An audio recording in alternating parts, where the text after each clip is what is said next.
One of the largest river systems on Earth, the Indus has its origins in the Himalayas, making its way through the Karakoram mountains.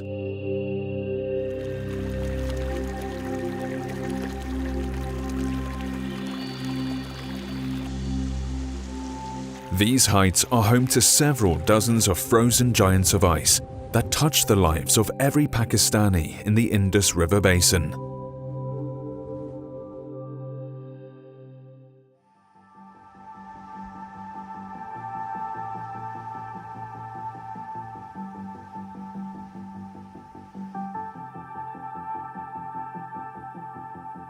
There are about 5,218 glaciers in the northern region of Pakistan.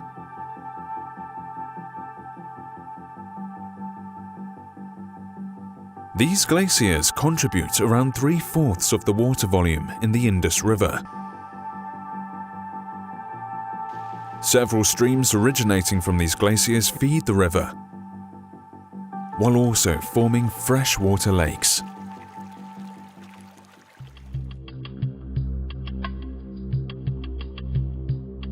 Water from these streams flows down the plains and passes through the rich ecosystem of the Indus Delta, nourishing the plant and animal life indigenous to it, including the mangrove forest. Also irrigating otherwise dry Karakoram mountains through natural and artificial water channels, supporting vegetation on their slopes. The animal life in this region is particularly adaptive to survive the harsh winter. In the glacier valleys, some animals such as the golden marmot burrow up to 8 months in the winter and emerge in spring. Such burrowing activity enhances the fertility of the soil. Even the livestock in this area prefers to feed around the marmot, which warns of predators with its whistling.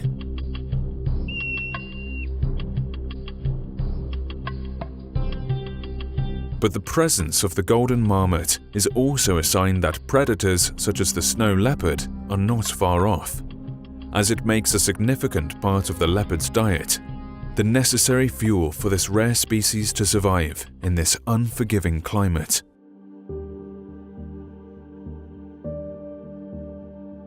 Not too far away from this struggle of survival, the local human communities have their own battles to fight.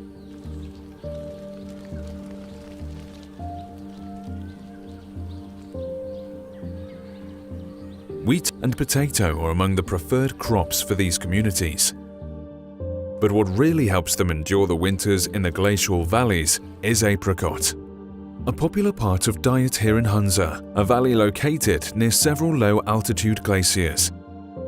And the communities in this region live in close proximity to these glaciers every day.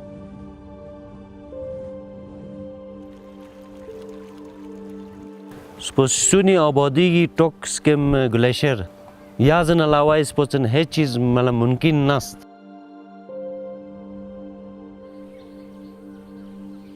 The communities here have their own way of naming these glaciers.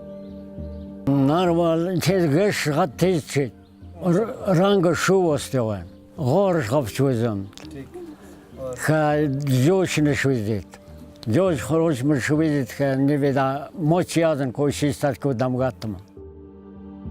The communities here popularly name glaciers with debris as black or male, and glaciers without debris as white or female glaciers. These vast reservoirs of frozen water were formed over thousands of years, at the altitude of around 5,000 meters above sea level in this region. Snowfall is important because without snow, there are no glaciers. It can be very cold, but unless the snow falls each year and builds up each year, you will not get a glacier. So what explains the enormous glaciers and the huge ice cover of the Karakoram? It is high altitude snowfall. Maximum snowfall occurs between 5,000 meters and 6,000 meters elevation. So the high Karakoram is receiving between 10 and 25 times more snowfall, more precipitation than low down in the valleys. And it is this precipitation which is driving the glacier system. Glaciers form where ice from snowfall builds at a greater rate as compared to the rate of melting during summers.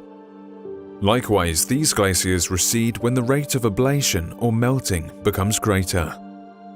And the melting causes the water to flow from the terminus of the glacier.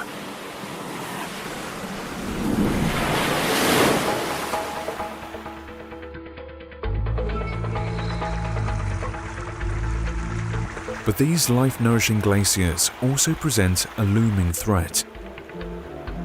Glacial lake outburst floods. We had a phenomena known as the Shimshal floods. These floods used to come every summer and play havoc right from here to Gilgit.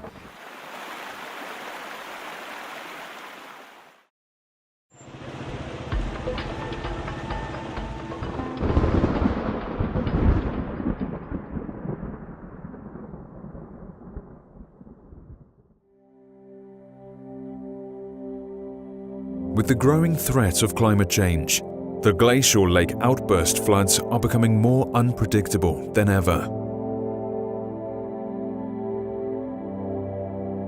However, a few risk reduction projects can help improve the warning system. Another phenomenon that makes the glaciers of this region unique is the Karakoram anomaly. In this phenomenon, some glaciers in the Karakoram are observed to be either growing or remaining stable as compared to the patterns of receding glaciers around the world. There are various possible explanations of the Karakoram anomaly. The amount of snow coming into the Karakoram may be increasing due to greater evaporation in the oceans. There may be more snowfall in summer, which reduces ablation losses. It may be that the weather systems, the relative role of the monsoon and the westerly depressions are changing. None of these things are actually being monitored at the moment. There is no substantial information of any kind coming from above 4,000 meters in the glacier systems. And we need that knowledge to track and to predict what climate change is going to do in the upper Indus Basin. We can't say we know everything about these marvels of nature.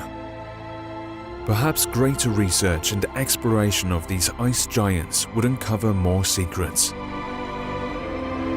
revealing how they are connected to our lives in ways we could never imagine, and also offering an insight into securing the future of the local communities. Inspiring the generations to come to cherish these frozen wonders more than ever.